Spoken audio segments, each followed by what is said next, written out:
بسم الله الرحمن الرحيم. الحمد لله رب العالمين، والصلاة والسلام على سيد المرسلين وعلى آله وأصحابه أجمعين. عن عقبة بن عامر رضي الله عنه قال: قلت يا رسول الله صلى الله عليه وسلم: من نجاه؟ قال: احرس لسانك وابكي على خطيئتك وليسعك بیتک.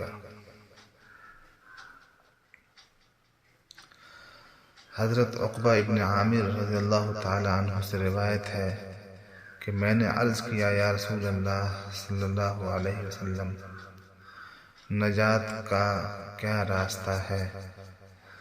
آپ صلی اللہ علیہ وسلم نے فرمایا: اپنی زبان کو قابو میں رکھ، اپنے گناہ پر رویا کر، اور تمہارے لیے تمہارا گھر کافی ہو جائے. آج کی گفتگو کا موضوع یہ ہے کہ جو اللہ کے سامنے روتا ہے، گر گراتا ہے، اللہ تبارک و تعالی کا فضل و کرم اس کی طرف متوجہ ہوتا ہے. سامعین کرام، اس حدیث پاک میں بتایا گیا ہے کہ دنیا اور آخرت دونوں کی کامیابی کا راستہ یہی ہے کہ زبان کو کنٹرول میں رکھا جائے، زبان کو اپنے قبضے میں رکھا جائے، زبان کے اوپر پہرا ڈالا جائے. پہلے کسی بات کو بولنے سے پہلے تول لیا جائے، اس کے بعد اس کو بولا جائے. اس کا انجام پہلے سوچ لیا جائے، اس کے بعد بولا جائے. اس لیے کہ زبان سے ہی سارے فتنے پیدا ہوتے اور زبان سے ہی ساری گمراہیاں پھیلتی ہیں. اس کو جس نے صحیح کر لیا وہ ہر شے سے محفوظ رہے گا، ہر شر سے محفوظ رہے گا، ہر بلا سے محفوظ رہے گا. اور جس نے اس کو ٹھیک نہیں رکھا وہ ہر وقت ضلالت اور آفت سے دوچار ہوتا رہے گا، ذلت و رسوائی سے دوچار ہوتا رہے گا. اسی لیے آپ صلی اللہ علیہ وسلم نے فرمایا: قل خیرا او اصمت، بھلائی کے بعد اچھی بات کہو ورنہ چپ رہو.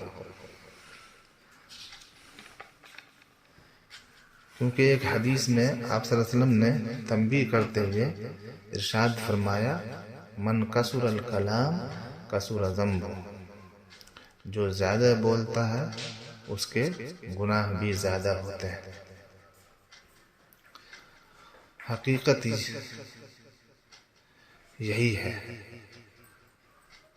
اور تجربہ سے بھی ثابت ہے کہ جو شخص کثرت کلام کی لت کا شکار ہے، زیادہ بولتا ہے، وہ عالم ہو یا جاہل، قابل ہو یا کم قابل، سب معصیت و ندامت سے دوچار ہوتے رہتے ہیں. اللہ کی نگاہ میں گناہگار ہوتے رہتے ہیں اور اللہ کے بندوں کی بھی نگاہوں میں ذلیل ہوتے رہتے ہیں. اللہ تعالی ہماری زبانوں کی حفاظت فرمائے، آمین.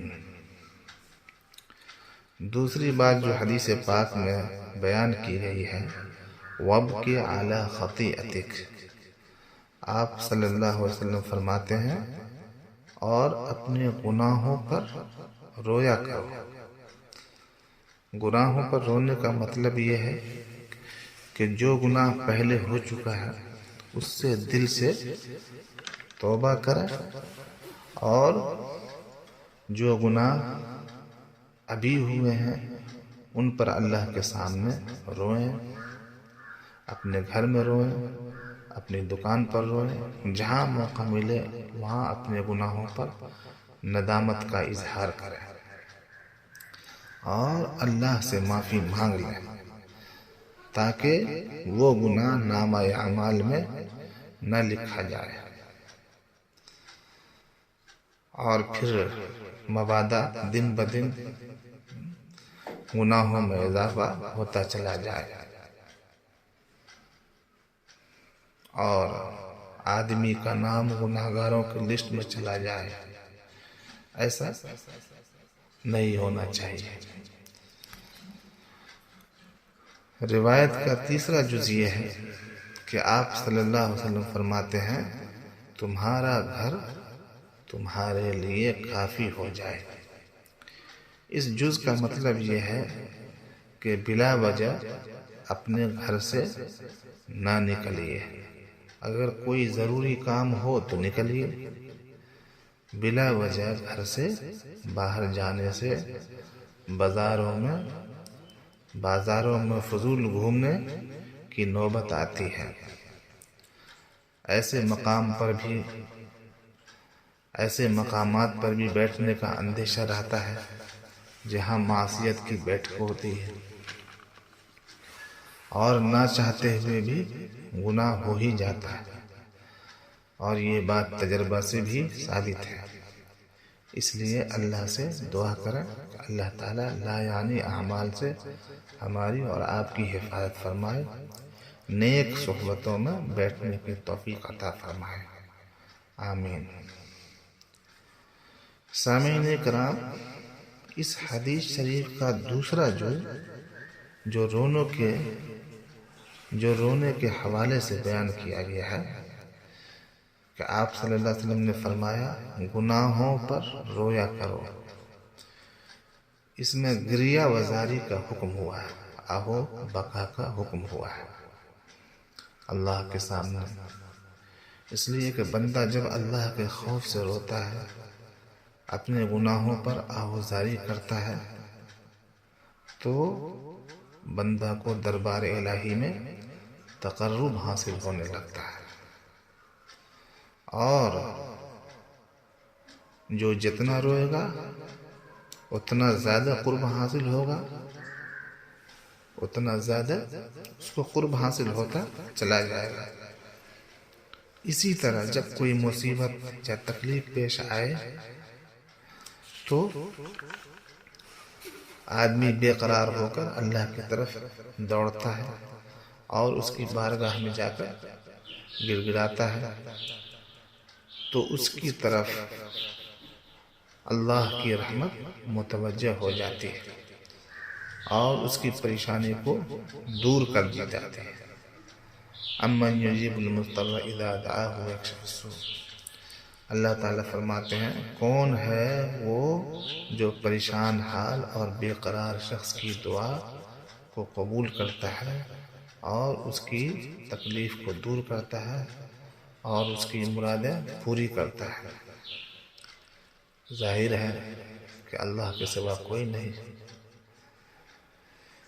بہرحال یہ بات یاد رکھیں کہ اللہ کی بارگاہ میں دو نعمتیں عشق الہی اور گریہ وزاری سے زیادہ قیمتی کوئی چیز نہیں۔ یہ دو نعمتیں جسے مل گئیں اس کا کام ہو گیا، یقین جانیے اس کے لیے اللہ کی رحمتوں کے دروازے ہر وقت کھلتے رہیں گے۔ سامعین کرام، حضرت حکیم الامت مولانا اشرف علی تھانوی رحمۃ اللہ علیہ فرماتے ہیں کہ اللہ کا قرب حاصل کرنا ہے تو خوب مانگو۔ حضرت کے فرمانے کا مطلب یہ ہے کہ دعا مانگو اور خوب اللہ کے سامنے رویا کرو، اس سے اللہ کا قرب حاصل ہوگا۔ اس لیے میں آپ حضرات سے گزارش کرتا ہوں کہ مثنوی شریف جو ایک الہامی کتاب ہے، ہمارے اسلاف کے ہاں قرآن شریف اور بخاری شریف اور احادیث کے بعد سب سے زیادہ اسی کتاب کی عظمت ہے۔ اس لیے کہ اس میں قرآن و سنت اور کا عطر اور روح آ گئی ہے. اس میں قرآن و سنت کا عطر اور روح آ گئی ہے. اس کتاب سے چند الہامی اشعار مع ترجمہ و مطالب پیش کر رہا ہوں. ایک ایک شعر کو آپ حضرات سنیے اور اپنے سینے میں اتار کر دل کی تختی پر لکھتے جائیے. جیسا اس میں کہا گیا ہے اسی کے مطابق آپ اللہ کی بارگاہ میں رونا سیکھ لیجئے. انشاءاللہ بہت جلد اپنی کامیابیوں کے منازل طے کر لیں گے. زندگی کے ہر شعبے میں نجات و کامیابی کے لیے یہ نسخہ کیمیا ہے. اللہ تبارک و تعالی ارشاد فرماتے ہیں ادعوا ربکم تضرعا وخفیا. اللہ سے مانگو گڑ گڑا کر اور چپکے چپکے. سامعین کرام، انسان کی دو قسمیں ہیں، ایک متواضع اور دوسرا متکبر. جو بندہ متکبرانہ اور ناز و فخر کے رنگ میں رنگ کر زندگی گزارتا ہے وہ اللہ کے نزدیک محروم بھی ہے اور مبغوض بھی ہے، یعنی ناپسندیدہ بھی ہے. نہ اس کی عبادت قبول ہوتی ہے اور نہ ہی اس کی زندگی میں برکت ہوتی ہے. نہ متکبر شخص کی دعا قبول ہوتی ہے اور نہ کہیں کوئی اس کی عزت ہی کرتا ہے. غرض متکبر خسارے ہی خسارے میں ہے، اس لیے کہ تکبر کرتے کرتے اس کا دل بجائے دل کے سل بن جاتا ہے، اور جس کا دل سل بن گیا وہ دل کا کہاں رہا، وہ تو سل ہی سل ہے. ثم قست قلوبكم من بعد ذلك فهي كالحجارة أو أشد قسوة. پھر تمہارے دل سخت ہو گئے جیسے پتھر، بلکہ اس سے بھی زیادہ سخت. اور مومن کا دل سخت نہیں ہوتا بلکہ وہ نرم دل ہوتا ہے، اس لیے کہ نبی اکرم محمد رسول اللہ صلی اللہ علیہ وسلم کے دل بھی نرم ہی تھے، بلکہ آپ سے زیادہ کائنات میں کسی کا دل نرم نہیں تھا. وما ارسلناک الا رحمتا للعالمین. آپ کو سارے جہاں کے لیے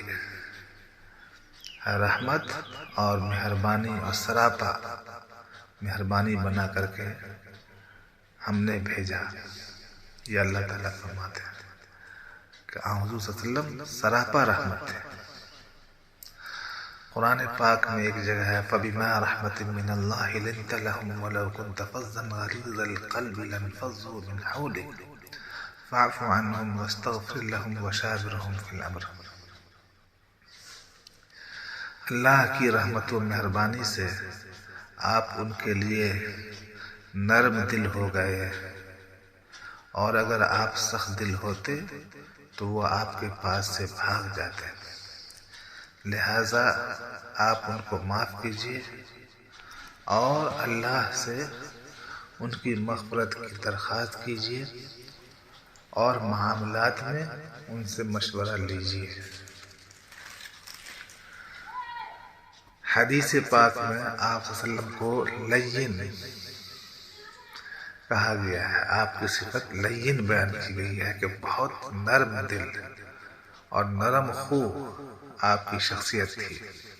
لیس بغلیظ القلب آیا ہے کہ آپ سخت دل نہ تھے. غرض میں یہ عرض کر رہا تھا کہ جو شخص متکبر ہوتا ہے اس کے دل سے نرمی کی صفت نکل جاتی ہے. اسی لیے آپ دیکھیں گے کہ متکبر آدمی اللہ کی بارگاہ میں روتا ہوا نہیں ملے گا. ہاں اگر کوئی مصیبت آ گئی تو اس سے نجات کے لیے روئے گا، تو یہ رونا تو اپنے نفس کے لیے اور دنیا کے لیے، آخرت اور خدا کی خاطر نہیں ہے۔ اور جو عمل آخرت اور رضا الہی کے لیے نہ ہو اس کا کرنے والا حقیقت میں اللہ کے دربار میں ہے ہی نہیں، اور جب اللہ کے دربار میں ہے ہی نہیں تو اللہ کی بارگاہ میں اس کا رونا کہاں ثابت ہوا؟ اور جب اللہ کے دربار میں روئے گا ہی نہیں تو اللہ کی رحمتوں کا مستحق کہاں ہو سکتا ہے؟ اللہ کی خصوصی رحمتوں کا مستحق تو وہ بندہ ہوگا جو اس کی بارگاہ میں رسائی پائے گا، جس کو اللہ کا سچا عشق اور اس کی بارگاہ میں آوازاری کی دولت حاصل ہوگی۔ خلاصہ کیا نکلا؟ خلاصہ کیا نکلا کہ متکبر محروم ہے۔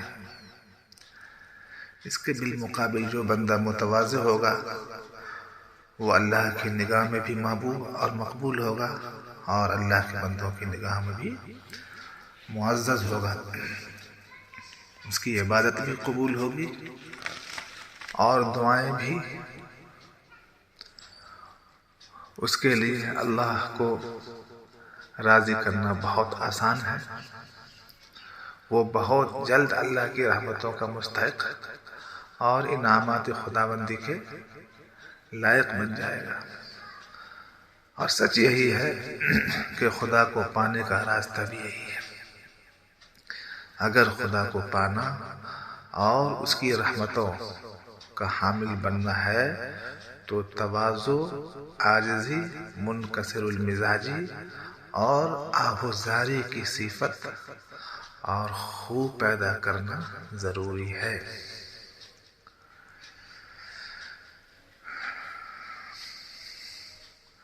سنیے حضرت مولانا رومی رحمۃ اللہ علیہ فرماتے ہیں: زور راہ بگزار وزاری راہ گزین، رحم سوئے زاری آید اے مہین۔ اے شخص، طاقت پر ناز کرنے کے بجائے عاجزی اور درماندگی کو اختیار کرتے ہوئے بارگاہ الہی میں گریہ وزاری کر، کیونکہ رحمت الہی رونے والوں ہی کی طرف متوجہ ہوتی ہے۔ ایک اور شعر میں حکیم رومی فرماتے ہیں: اے خنک آں کہ وے نیکو کاری گرفت، زور را بگذاشت او زاری گرفت۔ اس شخص کی آنکھیں ٹھنڈی ہوں جس نے نیک اعمال اختیار کیے اور ناز و فخر اور اکڑ کو چھوڑ کر تواضع اور نیاز کی راہ اختیار کرتے ہوئے گریہ وزاری شروع کر دی۔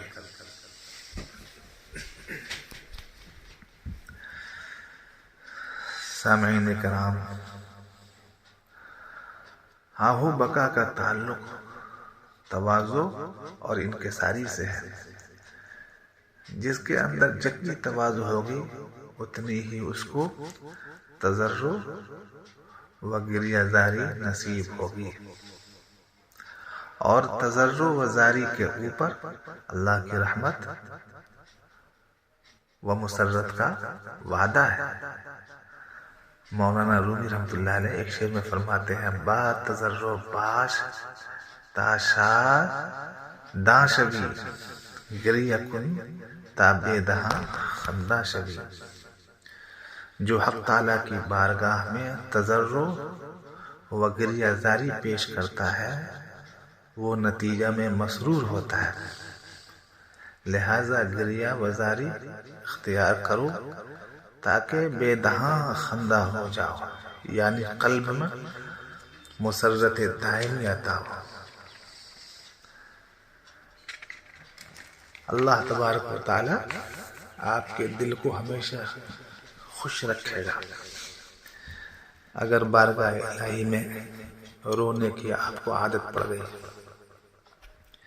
اور یہ بھی یاد رکھیں، غور سے سن لیجیے کہ جب کسی بندے کا کام ہونے والا ہوتا ہے اور اس کی قسمت چمکنے والی ہوتی ہے اور اللہ کا اس پر کوئی خاص انعام ہونے والا ہوتا ہے، تو پھر اللہ تعالیٰ اس کو آہو بقا میں مشغول کر دیتے ہیں۔ اسی کو مولانا رومی رحمۃ اللہ علیہ فرماتے ہیں، چوں خدا خواہد کہ ما یاری کند، میل مارا جانب زاری کند۔ جب اللہ تعالیٰ ہم پر اپنا فضل و کرم کرنا چاہتے ہیں تو ہمیں گریہ وزاری کی طرف متوجہ کر دیتے ہیں۔ سامعین کرام، رونا بھی دو طرح کا ہوتا ہے، ایک بندے کے سامنے رونا اور دوسرا اللہ کی بارگاہ میں اللہ کے ڈر سے رونا۔ آدمی پر جب کوئی مصیبت آئے اور بندوں سے شکوہ شروع کر دے تو اس کا مطلب یہ ہے کہ یہ دنیا کے لیے رو رہا ہے، اور مخلوق کے سامنے رونے سے آدمی کا خون جلتا ہے اور صحت خراب ہوتی ہے، آنکھیں خراب ہوتی ہیں، اور آدمی کا جسم بہت ساری بیماریوں کا مرکز بن جاتا ہے،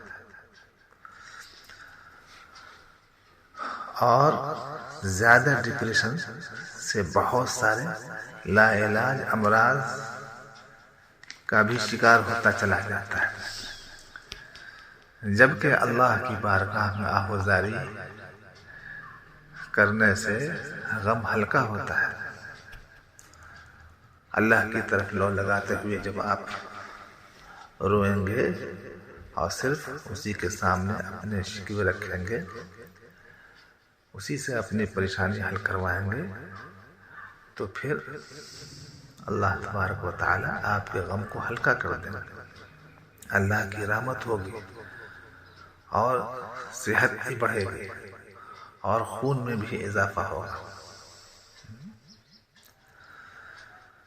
اور خون بلکہ فریش ہوتا چلا جاتا ہے اور بہت سی بیماریاں بھی دور ہوتی ہیں، اور مومن کو ایک نئی زندگی نصیب ہوتی ہے، حیات تازہ عطا ہوتی ہے، آنکھیں ٹھنڈی اور دل شاداب ہوتا چلا جاتا ہے۔ حضرت مولانا رومی رحمۃ اللہ علیہ، جلال الدین رومی رحمۃ اللہ علیہ فرماتے ہیں، این دلم باغ است و چشمم ابروش، ابر گرید باغ خند و شاد و خوش۔ فرماتے ہیں مولانا کہ یہ ہمارے دل مثل باغ کے ہیں، اور آنکھ مثل ابر کے ہے،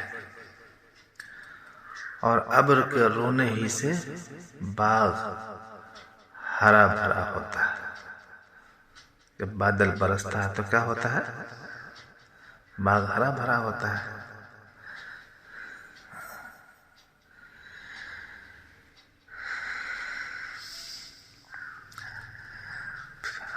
آگے مولانا فرماتے ہیں، زابر گریاں باغ سبز و تر شد، زاکے شمع از گریہ روشن تر شد۔ ابر کے رونے سے ہی باغ ہرا بھرا ہوتا ہے، جیسا کہ موم بتی جب پگھلتی ہے تب روشن ہوتی ہے۔ موم بتی جب پگھلتی ہے تبھی روشن ہوتی ہے۔ حضرت مولانا رومی رحمۃ اللہ علیہ کہ ان دونوں اشعار سے واضح ہو گیا کہ جب بندہ اللہ کی بارگاہ میں روتا ہے تو دل کو نئی روحانی زندگی عطا ہوتی ہے. جس طرح بادل کے برسنے سے بنجر زمین شاداب ہو جاتی ہے، اسی طرح جب بندہ روتا ہے تو دل کی زمین میں ایمان کی بہار آ جاتی ہے، دل میں اللہ کی رحمتوں کے پھول کھلتے ہیں اور دل کی زمین اعمال صالحہ کے لیے تیار ہو جاتی ہے. اس طرح دل سرخیز ہو جاتا ہے. اب اس کے اندر آپ جو بھی نیکی کا بوجھ، جو بھی نیکی کا بیج بوئیں گے برابر ہوگا. آنکھیں جب روتی ہیں تو ان میں کیا ہوتا ہے؟ اللہ کا نور پیدا ہوتا ہے. بدنگاہی اور حرام چیزوں سے ان کی حفاظت ہونے لگتی ہے. آنکھوں میں جو گناہ ہوں گے، گناہوں کی ظلمتیں ہوں گی، وہ ظلمتیں چھٹ جائیں گی. جس طرح چراغ جلانے سے گھر کا اندھیرا ختم ہو جاتا ہے. حضرت مولانا رومی رحمۃ اللہ علیہ آگے فرماتے ہیں تا نگرید ابر کے خندہ چمن تا نگرید طفل کے جوشد لبن. جب تک ابر نہیں روتا چمن شاداب نہیں ہوتا، اور جب تک بچہ روتا نہیں ماں کا دودھ کب جوش کرتا ہے. جس طرح چمن کی شادابی بارش پر موقوف ہے، اسی طرح بچہ روتا ہے تو ماں کا دودھ خود بخود اترنے لگتا ہے. مولانا فرماتے ہیں بالکل ایسے ہی جب بندہ روتا ہے تو اللہ کی رحمت جوش میں آ جاتی ہے اور پھر بندہ کے لیے رحمت الہی کا سیلاب آ جاتا ہے. سامعین کرام،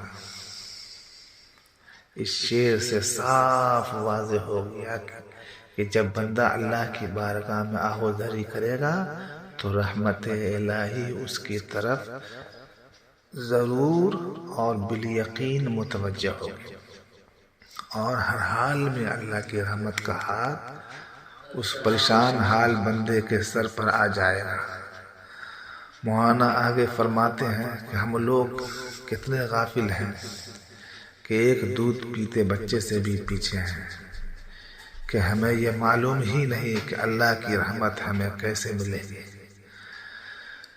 مولانا رومی رحمۃ اللہ علیہ فرماتے ہیں طفل یک روزہ ہمیں داند طریق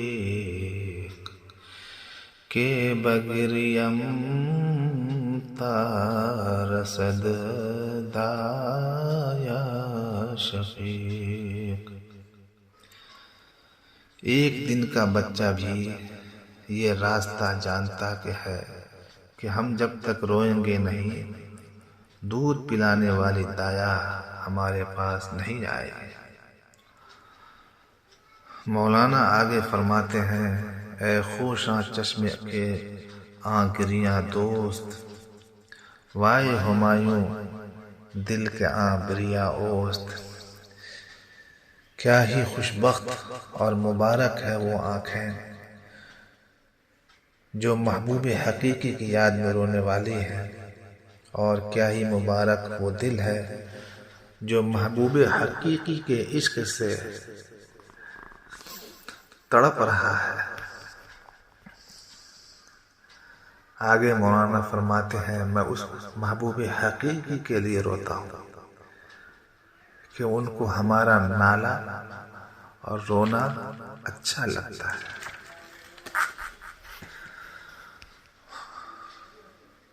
مولانا رومی فرماتے ہیں جو آنسو اللہ کی بارگاہ میں گرتے ہیں وہ بڑے مبارک ہوتے ہیں، آخر ہر گریہ ماں خندایست، مرد آخر بھی مبارک بندایست۔